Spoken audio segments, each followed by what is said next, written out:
The stagecoach rattled to a stop in front of the weathered post office in Fort Laramie, Wyoming, and Nora Thompson pressed her gloved hand against the dusty window, her heart hammering so hard she thought it might crack her ribs. She had traveled over 1,000 miles from Philadelphia to marry a man she had never met, and now that the moment had arrived, every instinct screamed at her to stay inside this cramped coach forever.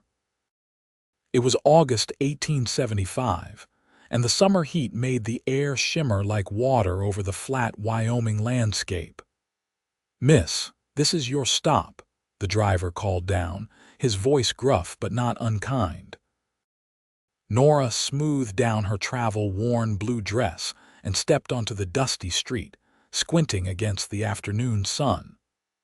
Fort Laramie was smaller than she had imagined, just a collection of wooden buildings clustered around what had once been a military outpost.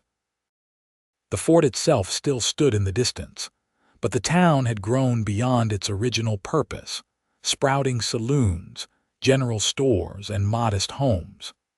Cowboys wandered the streets alongside soldiers, trappers, and families trying to carve out lives in this unforgiving territory. She clutched her small carpet bag and looked around for the man who was supposed to meet her. In his letters, Ethan Maddox had described himself as a rancher with property just outside town, a man looking for a good woman to share his life. His words had been kind, even poetic at times, and Nora had allowed herself to hope that perhaps this arrangement would become something more than a business transaction. Back in Philadelphia, after her father's death had left her penniless, and her aunt had made it clear she was an unwelcome burden, the advertisement for mail-order brides had seemed like a lifeline. "You Nora Thompson," a voice cut through her thoughts. She turned to see a man approaching, tall and broad-shouldered, with sandy hair that curled slightly at his collar. He wore dusty work clothes, a worn leather vest, and boots that had seen better days. But it was his eyes that caught her attention, a striking shade of green that seemed to see right through her carefully composed expression. He was perhaps 26 or 27, with a strong jaw shadowed by several days' worth of stubble. "Yes, I am," she managed, her throat suddenly dry. "Are you Mr. Maddox?" "Ethan Maddox, yes, madam." He removed his hat and held it against his chest. "Welcome to Fort Laramie. I hope your journey was not too difficult." "It was long," Nora admitted, studying him more carefully. He matched the description from his letters, though somehow the reality of him was more overwhelming than she had anticipated. There was a quiet strength in the way he carried himself, but also a gentleness in how he looked at her, as if afraid she might bolt at any moment. "But I am here now." "That you are." Ethan shifted his weight, clearly uncomfortable with the formality of the situation. "I have a wagon waiting. The ranch is about an hour's ride from here. I thought perhaps you would want to see it before we make any final decisions." Nora felt a small measure of relief. She had half expected him to drag her directly to the church, but he seemed willing to give her time. That would be appreciated. He loaded her trunk and carpet bag into the back of a sturdy wagon, then helped her onto the seat with surprising care. His hand was calloused and warm through her glove, and she felt a flutter of something she could not quite name. Fear, perhaps, or anticipation. Maybe both. As they rode out of town, Ethan pointed out landmarks, his voice steady and reassuring. "That is the Laramie River over there. Good fishing if you are inclined. And those mountains in the distance, those are the Black Hills. Beautiful this time of year, though winter can be brutal." "You have lived here long?" Nora asked, grateful for the distraction of conversation. 5 years now, came out after the war ended. "I was 21 and did not know what to do with myself. My older brother had inherited our family's farm in Illinois, and I wanted to make my own way." He glanced at her, then back at the horses. "I saved up, bought some land, built a house. The ranch is small, but it is mine. I raise cattle mostly, some horses. It sounds like you have worked very hard. Hard work never killed anyone, Ethan said, then winced. Though I suppose that is not entirely true. What I mean is, I do not mind the work, but a ranch is a lot for one person to manage alone. Nora understood what he was not saying. He needed help, a partner, someone to share the burden. That was what most of these arrangements were, practical solutions to practical problems. She told herself that was enough, that she should not expect romance or passion. Those were luxuries for people with choices. The ranch, when they reached it, was more than she had dared hope. The house was a solid 2-story structure with a wide porch, weathered but well maintained. There was a barn, a chicken coop, and several corrals with horses grazing peacefully. The land stretched out in all directions, golden grass rippling in the breeze. "It is beautiful," Nora said, and meant it. Ethan's face lit up with obvious pride. "Would you like to see the inside?" The house was sparsely furnished but clean, with large windows that let in plenty of light. The main room served as both kitchen and living area, with a stone fireplace dominating one wall. Ethan showed her the bedrooms upstairs, his manner becoming increasingly awkward as they reached what was clearly the master bedroom. "I want you to know," he said, stopping in the doorway and not meeting her eyes, "that I do not expect anything from you right away. We can have a proper wedding in town, let you get settled, give you time to decide if this is truly what you want. There is a spare room you can use until you are comfortable." Nora felt tears prick her eyes, unexpected and unwelcome. She had prepared herself for demands, for a man who saw her as property he had purchased. Ethan's consideration was so much more than she had anticipated that she did not know how to respond. "Thank you," she whispered. "That is very kind." He finally looked at her and something passed between them, a moment of genuine connection. "I wrote to you because I was lonely, that is true. But I also hoped that maybe we could build something real together, not just a partnership but a real marriage, the kind worth having."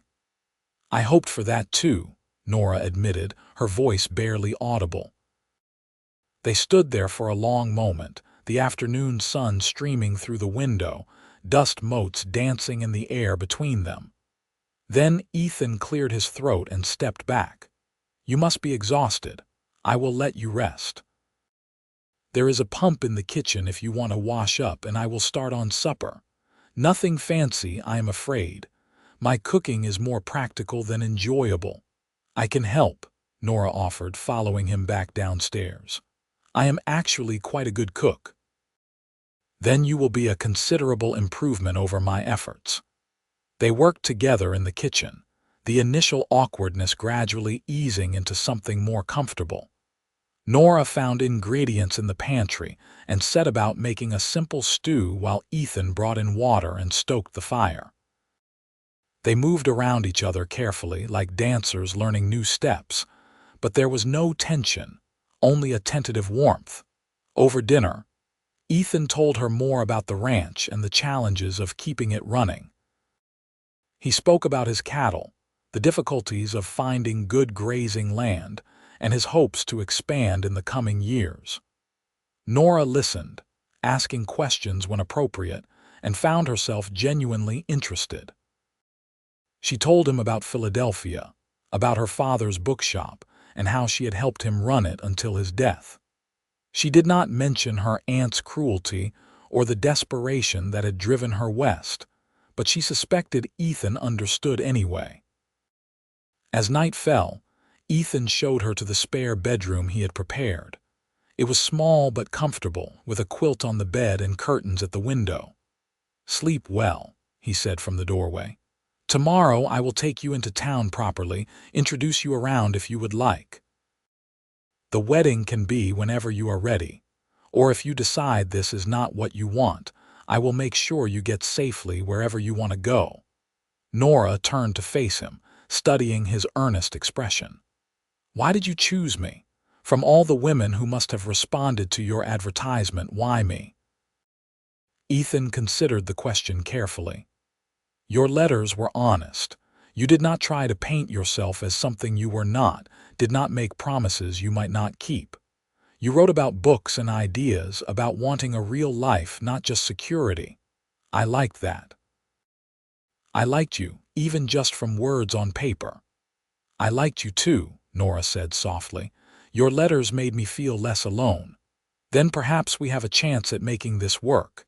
He bid her good night and left, closing the door quietly behind him. Nora sat on the edge of the bed, her mind whirling. She had expected so many things from this journey, but not this quiet kindness, not this gentle man who seemed as uncertain as she was.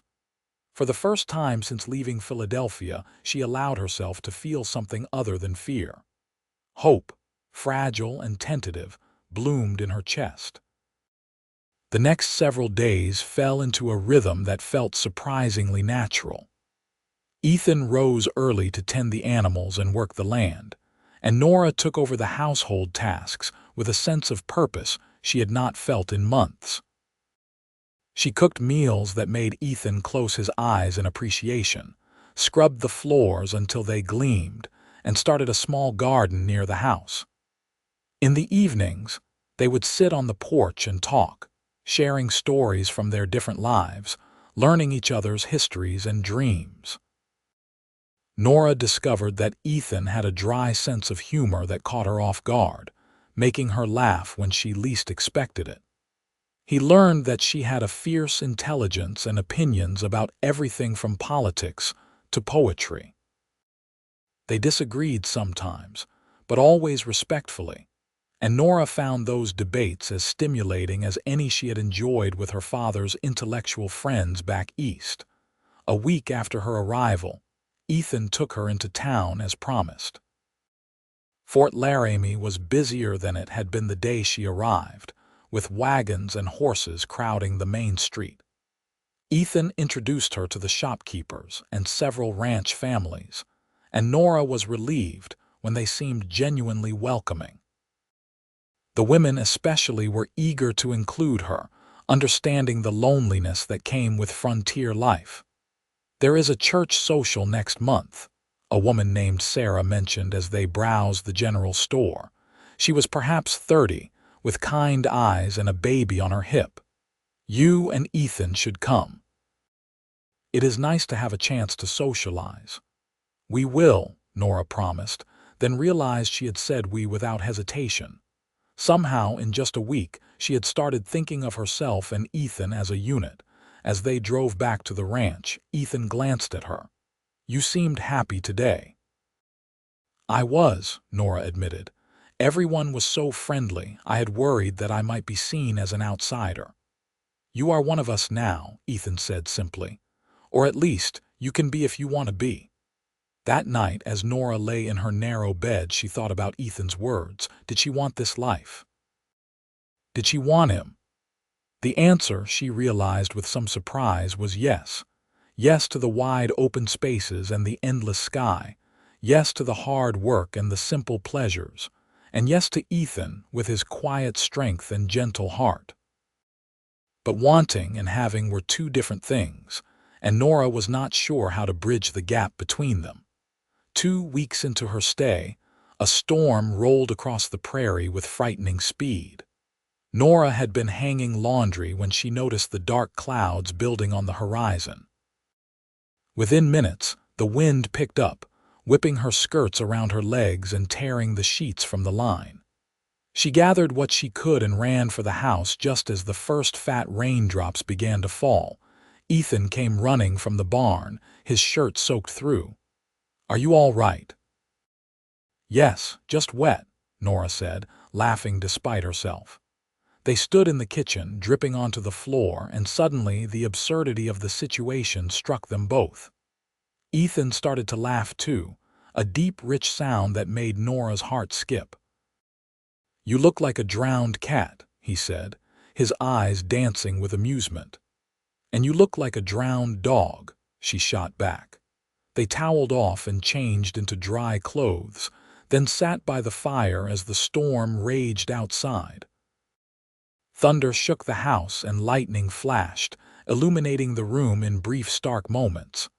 Nora found herself sitting closer to Ethan than she normally would, drawn by some instinct she did not fully understand. "Are you frightened of storms?" Ethan asked. "A little," Nora admitted.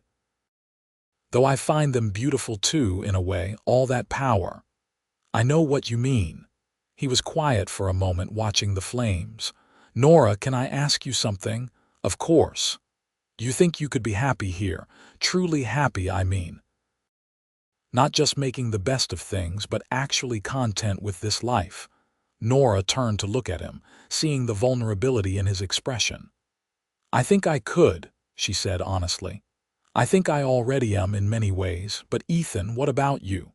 Are you happy with how things are going?" "More than happy," he said, his voice rough. "I had hoped for a competent partner, someone I could work alongside, but you are so much more than that. You are smart and funny and kind. You make this house feel like a home. I find myself looking forward to the end of each day just so I can sit and talk with you." Nora's breath caught. "I feel the same way." "Then maybe," Ethan said carefully, "maybe we should consider making this arrangement permanent, not just a marriage of convenience, but a real marriage." "I would like that," Nora whispered. Ethan reached out slowly, giving her plenty of time to pull away, and took her hand in his.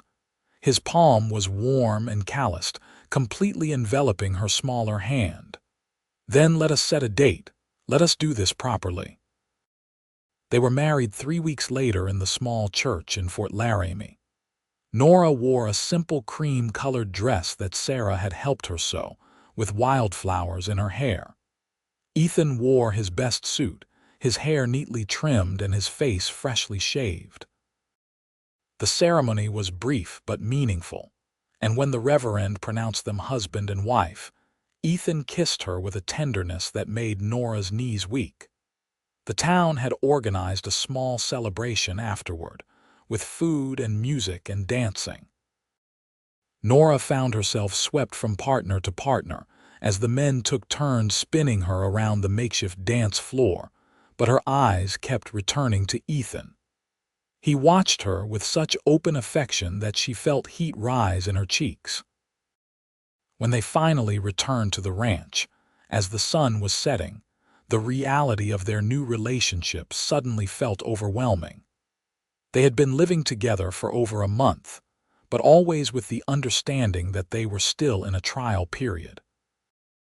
Now they were truly married, bound together by law and faith. Ethan helped her down from the wagon and they stood together in the golden evening light. "Are you nervous?" he asked softly. "Yes," Nora admitted, "but in a good way, I think." He cupped her face gently, his thumb stroking her cheek. "We do not have to rush anything. We can take this at whatever pace feels right." "I know," Nora said, leaning into his touch. "That is one of the things I love about you." Ethan's eyes widened. "Love." Nora realized what she had said and felt panic flutter in her chest, but then she looked at his hopeful expression and knew it was true. "Yes, love. I did not plan for it, but somewhere between the cooking and the conversations and the comfortable silences, I fell in love with you." "Thank God," Ethan breathed, and pulled her into a kiss that was far less gentle than the one in church. This kiss was full of passion and promise, months of restrained longing finally given permission to bloom. Nora wrapped her arms around his neck and kissed him back with equal fervor, and when they finally broke apart, they were both breathing hard. "I love you too," Ethan said, his forehead resting against hers. "I have loved you for weeks, but I was afraid to say it, afraid you might think I was trying to pressure you." "I could never think that," Nora said. "You have been nothing but patient and kind since the moment I arrived." That night, as they lay together in the master bedroom that was now truly theirs, Nora felt a completeness she had never experienced before. Ethan held her close, his steady heartbeat beneath her ear, and she knew she had made the right choice. She had come to Wyoming expecting nothing more than survival, but she had found something infinitely more precious. She had found home. The seasons turned, and Nora settled fully into her new life. She made friends among the ranch wives, learned to preserve food for the winter, and even started helping Ethan with some of the lighter ranch work. She discovered she had a natural way with horses, and Ethan taught her to ride properly, the two of them galloping across the prairie on sunny afternoons. Winter came harsh and cold, but the house was snug and well built. They spent long evenings by the fire, Nora reading aloud from books she ordered from back east while Ethan carved small wooden figures with surprising skill.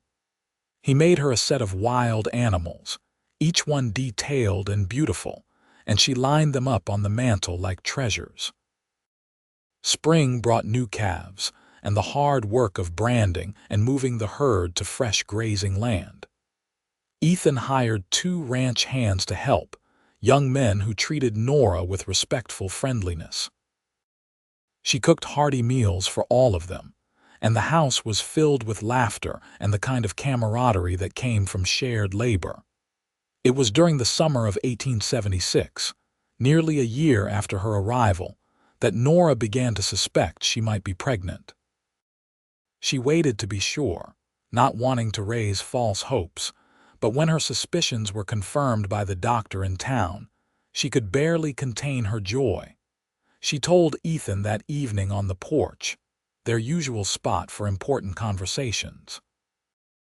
"I have news," she said, taking his hand and placing it on her still flat stomach. "We are going to have a baby." Ethan stared at her, his expression unreadable for a long moment. Then he let out a whoop of pure joy and picked her up, spinning her around until she was dizzy and laughing. "A baby." "Nora, we are going to have a baby. You are happy?" she asked, though his reaction made the question unnecessary. "Happy. I am beyond happy. I am ecstatic, overwhelmed, terrified." He set her down carefully, his hands moving to her stomach. "Are you well? Do you need anything?" "Should you be sitting down?" "I am fine," Nora assured him, amused by his sudden protectiveness. "Women have been having babies since the beginning of time. I am sure I will manage." But Ethan fussed over her anyway, insisting she rest more and lift less.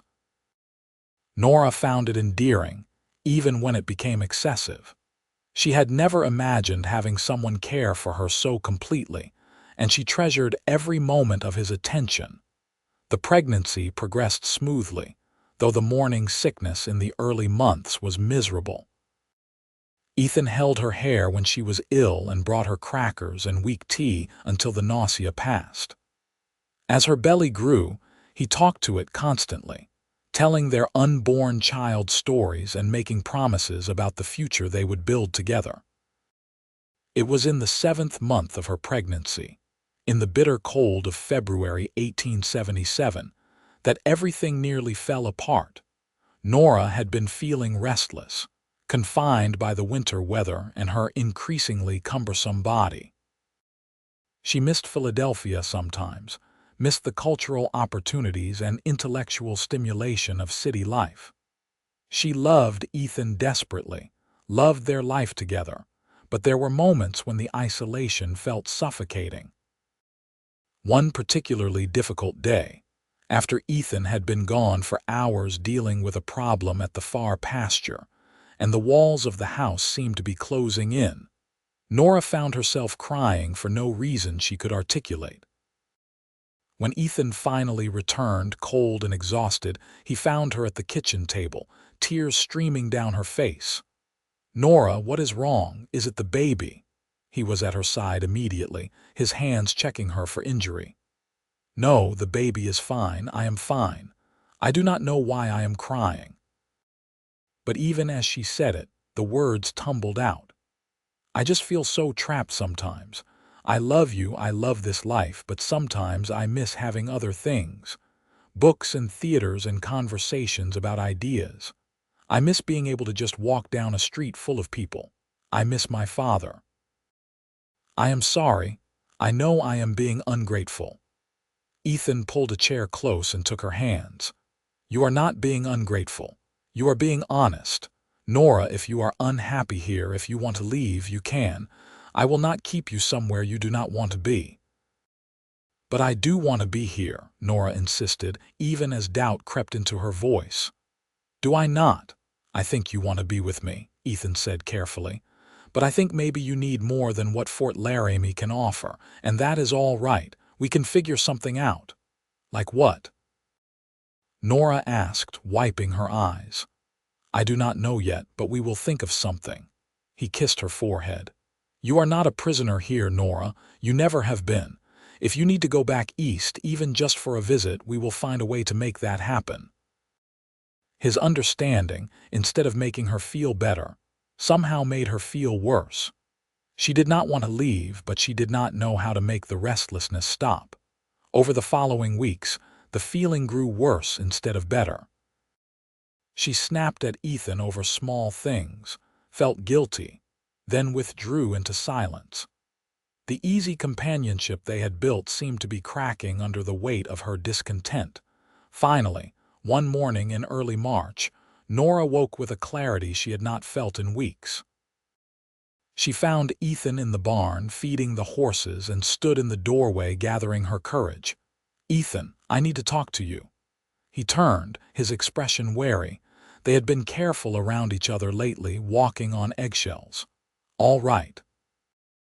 I think I need to go back to Philadelphia, Nora said, the words rushing out before she could stop them.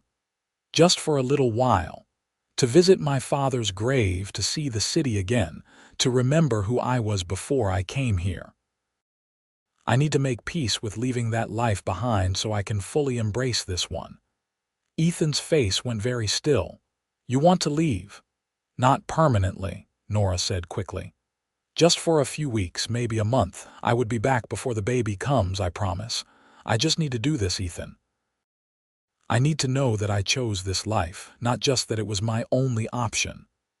And if you decide you want to stay there, his voice was carefully neutral. I will not. I know I will not, but I need to go anyway, do you understand?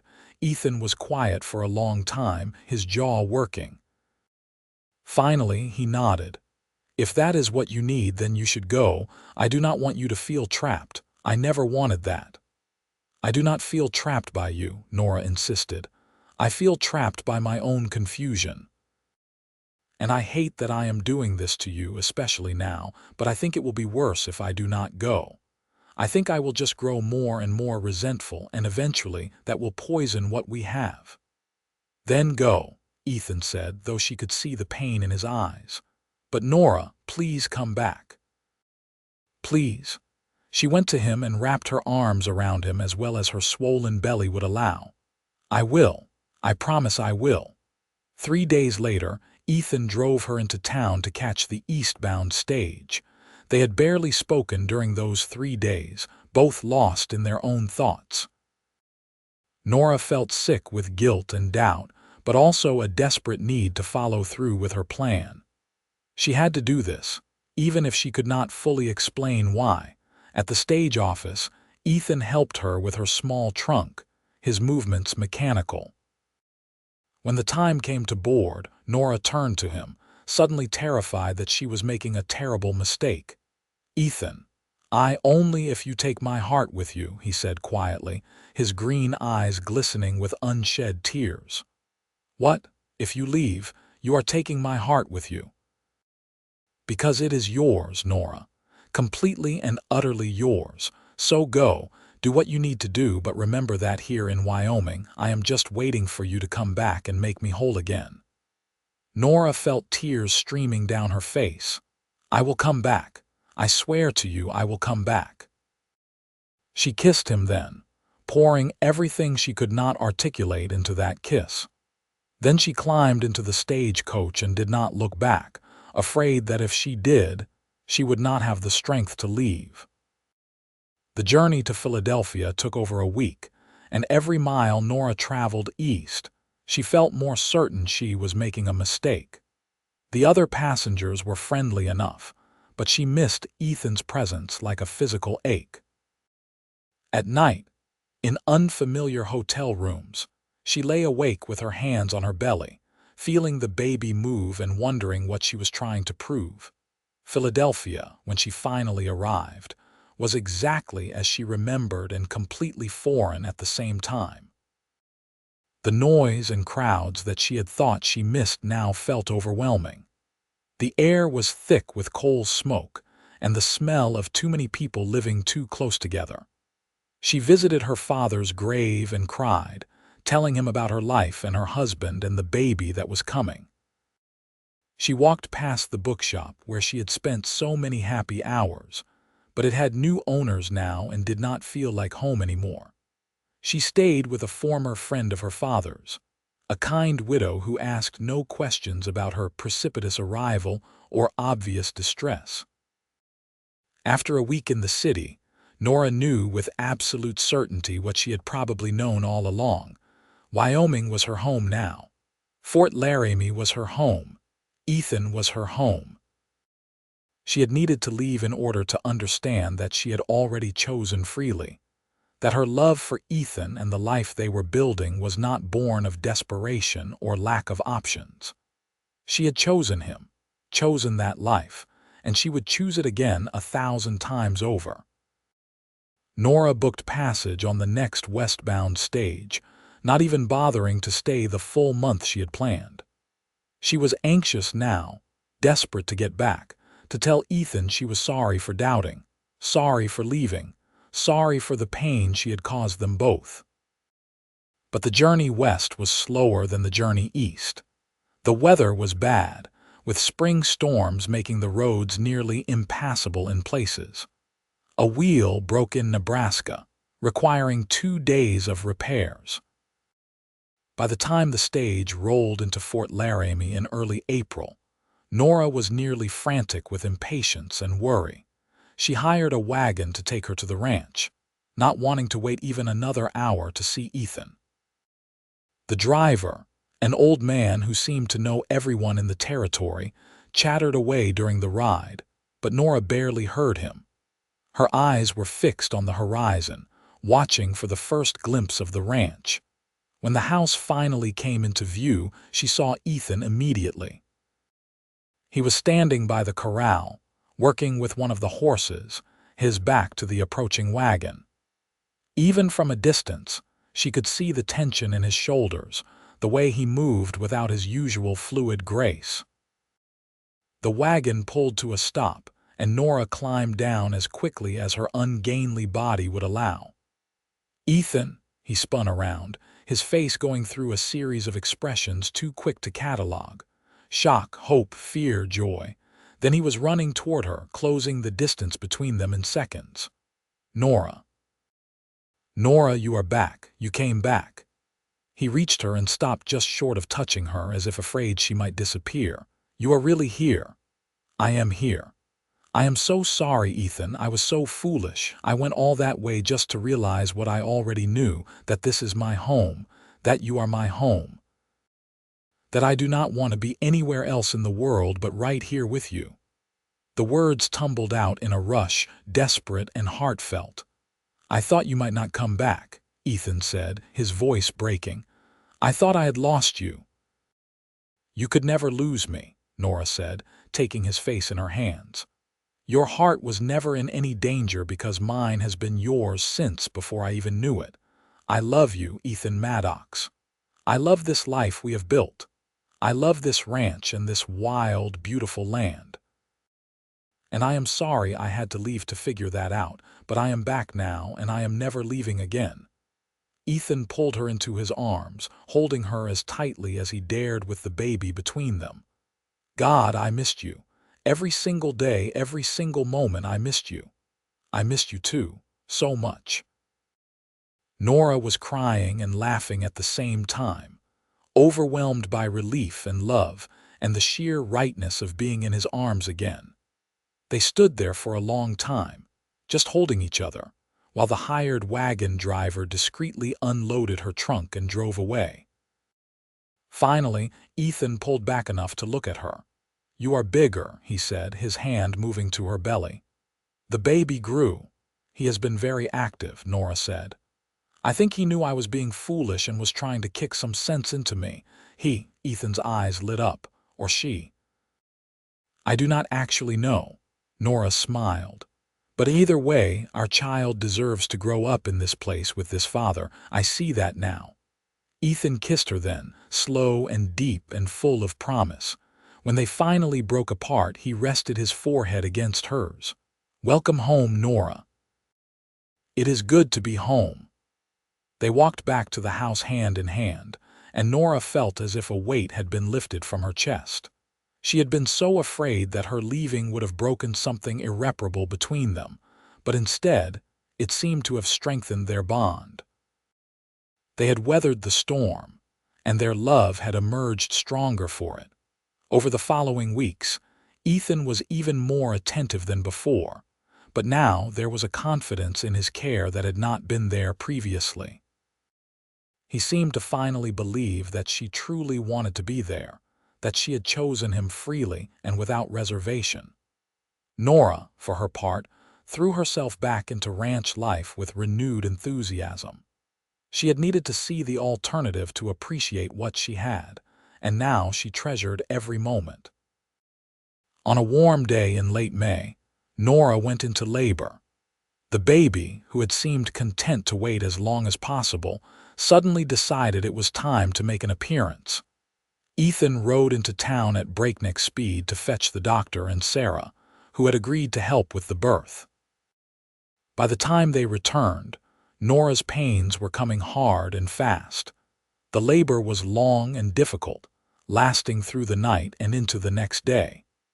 Ethan paced outside the bedroom, refusing to leave despite Sarah's assurances that everything was progressing normally. He could hear Nora crying out with each contraction, and every sound felt like a knife to his heart. Finally, as the sun was setting on the second day, a baby's cry pierced the air. Ethan burst into the room without waiting for permission and found Sarah wrapping a squalling infant in a clean blanket. "You have a son," Sarah announced, beaming. "A big, healthy boy." Ethan looked at Nora, who lay exhausted but smiling in the bed. "A son," she echoed. "We have a son, Ethan."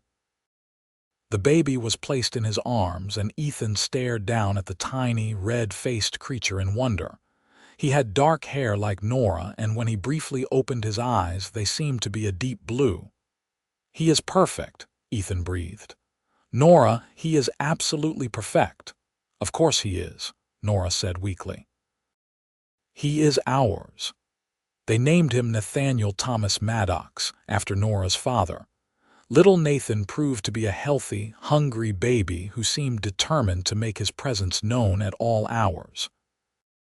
Those first few weeks were exhausting, filled with sleepless nights and constant feedings, but also suffused with a joy so profound that Nora sometimes felt overwhelmed by it.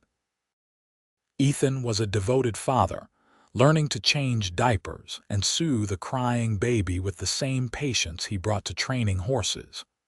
Nora would often wake in the night to find him walking the floor with Nathan, singing old cowboy songs in his rough but tender voice. "You are going to spoil him," Nora said one night, watching from the bed as Ethan rocked their son. "Good," Ethan replied, not taking his eyes off Nathan's face. "He deserves to be spoiled. You both do." As Nathan grew from an infant into a chubby, cheerful baby, the ranch prospered. Ethan's cattle business expanded, and he was able to hire on more hands permanently. The house filled with laughter and life, and Nora could not imagine ever having wanted to be anywhere else. When Nathan was 6 months old, Sarah came to visit and found Nora in the garden, the baby playing on a blanket nearby. "You look happy," Sarah observed. "I am," Nora said simply. "Happier than I ever thought possible. I am glad." "You know, when you first arrived, some of the town ladies worried that a city woman would not take to ranch life. But you proved them all wrong." Nora thought about that journey nearly 2 years ago, how terrified and uncertain she had been. "I almost did not take to it," she admitted. "There was a time when I thought I had made a terrible mistake." "But you did not run away," Sarah said. "Actually, I did," Nora confessed. "I went back to Philadelphia. I left Ethan when I was pregnant with Nathan because I was scared and confused. But it was the best mistake I ever made because it helped me understand what I really wanted." Sarah looked surprised. "Ethan never mentioned that. He would not. He is not the type to air private matters." Nora smiled, thinking of her husband. "But I think it was important for both of us. I needed to know that I was choosing this life, and he needed to know that I would come back. And you did." "I did. And I would make the same choice every single time." Nora looked at Nathan, who was babbling happily to himself, then at the house where she knew Ethan was working. "This is my home. He is my home, and I am never leaving again." The seasons continued their endless cycle, each one bringing new challenges and joys. Nathan grew into a sturdy toddler with his mother's dark hair and his father's green eyes. He was fearless, much to Nora's constant worry, always trying to climb things and chase after the chickens. When Nathan was 2, Nora discovered she was pregnant again. This time, the pregnancy was easier, perhaps because she knew what to expect. Ethan was thrilled but also nervous, remembering how difficult Nathan's birth had been. "What if something goes wrong?" he asked one night, his hand resting on her growing belly. "Then we will deal with it," Nora said calmly. "But worrying will not change anything. We just have to have faith."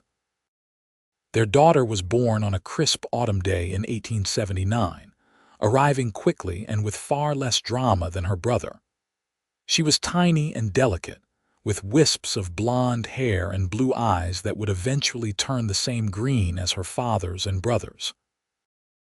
"Emily," Nora said, the name coming to her as naturally as breathing.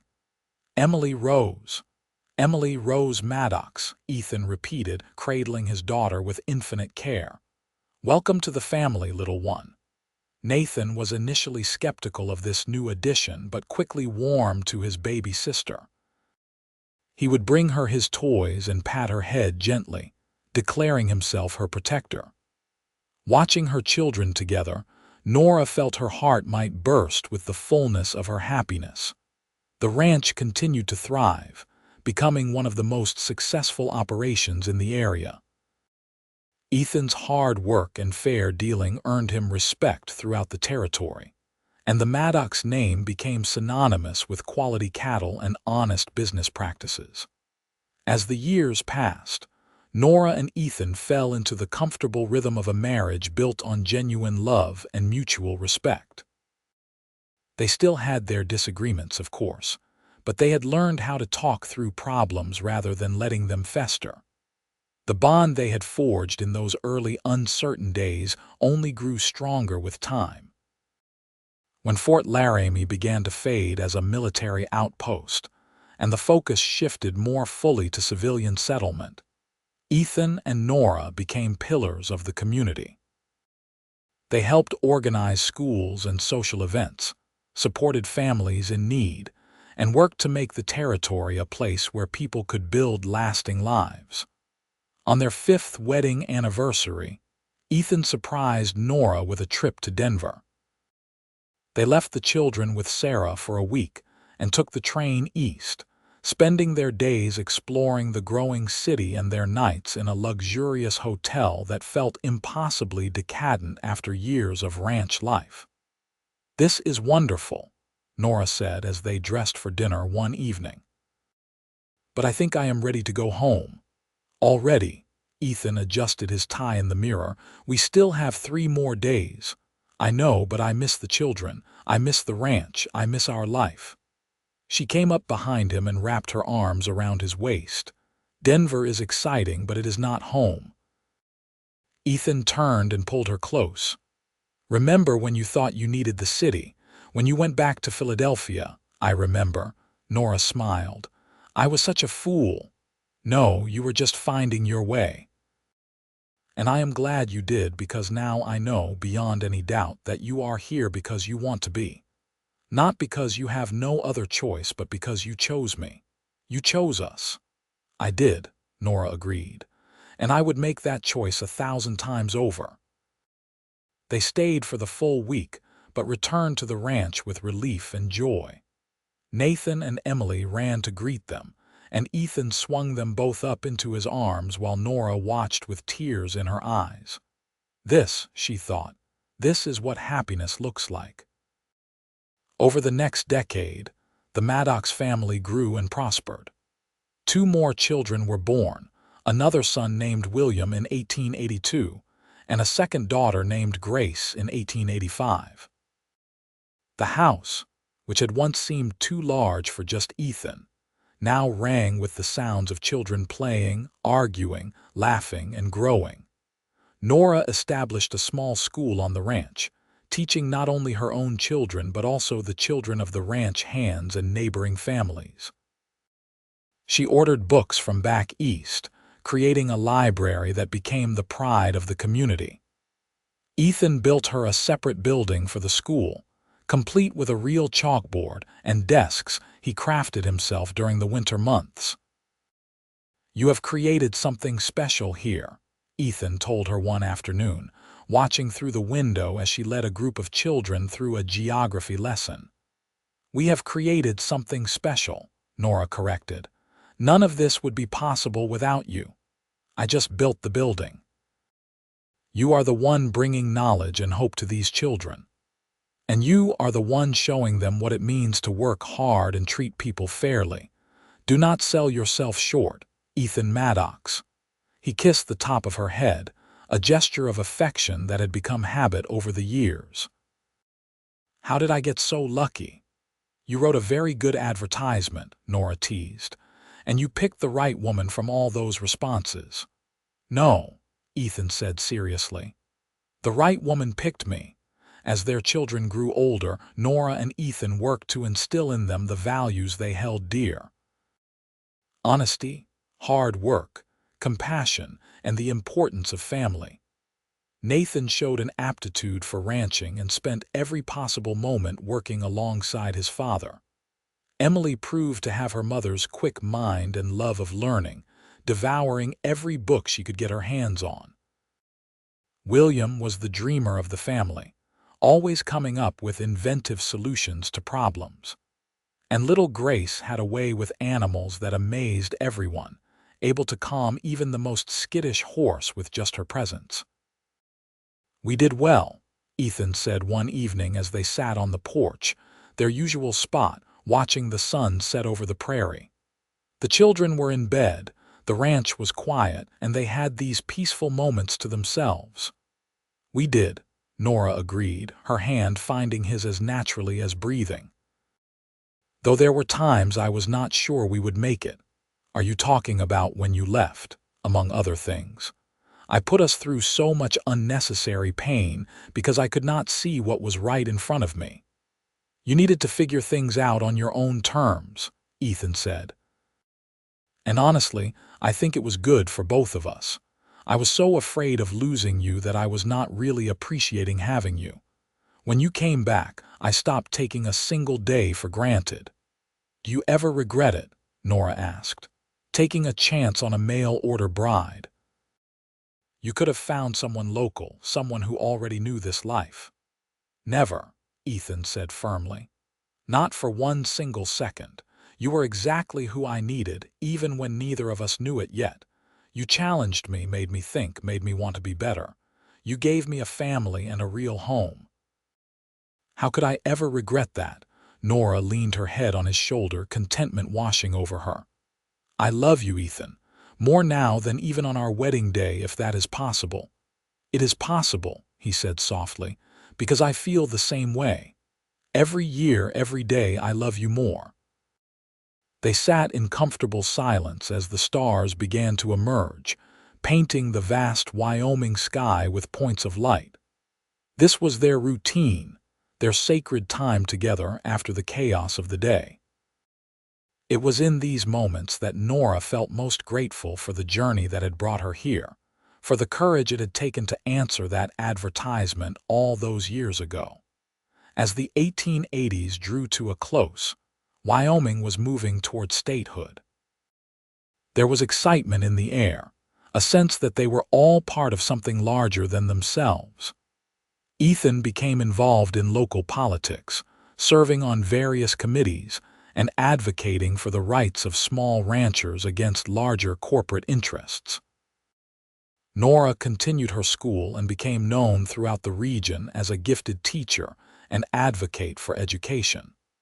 Their 25th wedding anniversary fell in the summer of 1900, and the entire community turned out to celebrate. The ranch had never seen so many people, with friends and family traveling from across Wyoming and beyond. Nathan, now a young man of 23, had recently married a sweet girl from town named Margaret. Emily, at 21, was engaged to a teacher from Cheyenne. William and Grace were still at home, 16 and 15 respectively, but already showing signs of the capable adults they would become. "Look at what we have built," Ethan said to Nora as they surveyed the party. "Look at our family, our friends, this life we created together." "It is more than I ever dreamed possible," Nora admitted. Her hair was now streaked with silver, and fine lines crinkled around her eyes, but Ethan still looked at her with the same love and admiration he had shown that first day in Fort Laramie. "Thank you," he said softly. "For what?" "For coming back, for choosing me, for building this life with me, for giving me children and love and a reason to wake up every morning grateful to be alive." Nora turned to face him fully, taking both his hands in hers. "You say that as if I did you a favor. Ethan, you saved me. When I stepped off that stagecoach, I was lost and scared and alone. You gave me a home, a purpose, a family. You loved me even when I was not sure I deserved it. You let me go when I needed to and welcomed me back without judgment. You have been my partner in every sense of the word." "We saved each other," Ethan said. "That is what real love does." "Yes," Nora agreed. "That is exactly what it does." As the party continued around them, they shared a kiss, surrounded by the people and the land they loved. Their children watched with a mixture of embarrassment and affection, and Nathan leaned over to his new wife. "That is what I want," he said. "What my parents have. That kind of love that lasts through everything." "Then we will have to work for it," Margaret said wisely. "Love like that does not just happen. It is built day by day, choice by choice." "You are right," Nathan said, pulling her close. "And I choose you every single day." The Maddox legacy continued to grow and flourish. Emily married her teacher and moved to Cheyenne but visited often, eventually starting her own school. William surprised everyone by moving to California to work with some newfangled moving picture companies, but he wrote long letters home and always spoke of returning to Wyoming eventually. Grace married a neighboring rancher and settled just a few miles from the family ranch, allowing Nora and Ethan to see her and their grandchildren frequently. As Ethan and Nora aged, they gradually turned over more responsibility to Nathan and Margaret, but they never stopped being involved in ranch life. Ethan could be found most mornings checking on the horses, his favorite part of the operation, while Nora continued teaching until her 70s, claiming she was too stubborn to quit. One afternoon in the summer of 1915, when they were both in their 60s, Nora and Ethan took a ride out to their favorite spot on the ranch, a small rise that overlooked the entire spread. They had been coming here for 40 years, whenever they needed to think or talk or simply be together away from the bustle of family life. "I have been thinking," Nora said as they sat side by side on the grass, their horses grazing nearby. "About that day you told me I could leave if I wanted to, that you would not keep me somewhere I did not want to be." "That was a long time ago," Ethan said. 40 years almost, but I think about it sometimes. about how you said I would take your heart with me if I left." "It was true then, and it is true now," Ethan said simply. "My heart has been yours since the moment I saw you step off that stagecoach, looking terrified and brave all at once. I did not feel brave. Bravery is not the absence of fear. It is doing what needs to be done despite the fear. You were brave to come here, brave to stay, brave to leave when you needed to figure things out, and brave to come back. You have been brave every single day of our marriage." Nora felt tears prick her eyes, something that happened more easily as she aged. "I want you to know that I have never, not for one single moment since I came back from Philadelphia, regretted my choice. There have been hard times, of course. Losing babies before they were born. That terrible winter when we lost half the herd. The scares with the children when they were sick. But even in the darkest moments, I never wished I was somewhere else.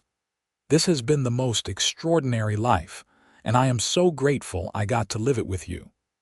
Ethan pulled her close, and she rested her head on his shoulder, a position they had assumed countless times over the decades. "I love you, Nora Maddox. I loved you when you were a frightened bride fresh off the stage. I loved you when you left because you needed to find yourself. I loved you when you came back with tears in your eyes and promises on your lips. I loved you through every pregnancy, every midnight feeding, every childhood crisis. I loved you through prosperity and hardship, through youth and middle age and into the autumn of our lives. And I will love you until my last breath and beyond." "And I love you," Nora whispered. "Always and forever." They sat there for a long time, two people who had started as strangers bound by a practical arrangement and had become something far more profound. Their love story was not the easiest or the simplest, but it was real and deep and enduring. As the sun began to set, painting the sky in shades of gold and pink, they rode back to the ranch house together. Smoke rose from the chimney, where Margaret was no doubt preparing dinner. They could hear children's laughter, the voices of their grandchildren playing in the yard. The life they had built together continued around them, a testament to what two people could create when they chose love over and over again. That night, as they lay in the bed they had shared for 40 years, Ethan pulled Nora close. "Thank you for taking my heart," he murmured sleepily. "And for giving me yours in return." "It was the best trade I ever made," Nora replied, her eyes already drifting closed. They fell asleep that way, as they had countless nights before, two hearts beating in sync, two souls intertwined so completely that it was impossible to tell where one ended and the other began. The mail-order bride and the cowboy had found something that no practical arrangement could ever provide. They had found true love, the kind that weathered every storm and only grew stronger with time. In the years that followed, their love story became a legend in Fort Laramie, told and retold to new generations as an example of what was possible when two people committed to building a life together. When Ethan passed away peacefully in his sleep in 1922 at the age of 73, Nora held his hand and whispered that she would see him soon. She followed him just 6 months later, as if unable to bear being separated for long.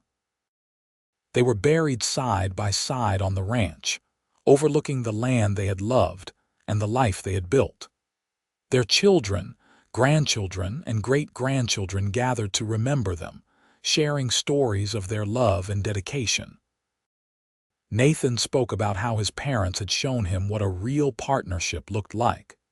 Emily talked about her mother's intelligence and her father's strength.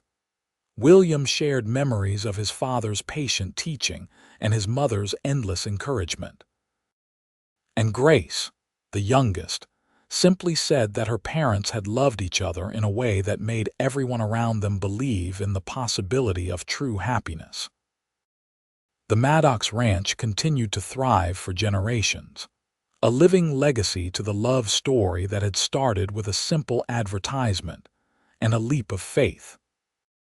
And on summer evenings, when the wind blew just right across the Wyoming prairie, some swore they could still feel the presence of Ethan and Nora, two souls bound together for all eternity, still watching over the land and the family they had created together. Their story proved that love was not always easy or straightforward, that sometimes it required leaving in order to understand the value of staying, and that the best relationships were built on a foundation of choice, respect, and an unwavering commitment to choosing each other, day after day, year after year. It was a story of bravery and vulnerability, of taking risks and reaping rewards beyond imagination. Most of all, it was a story of two hearts that had found their perfect match in the wild beauty of the American West, and nothing, not distance or doubt or the passage of time, had been able to diminish the power of their love.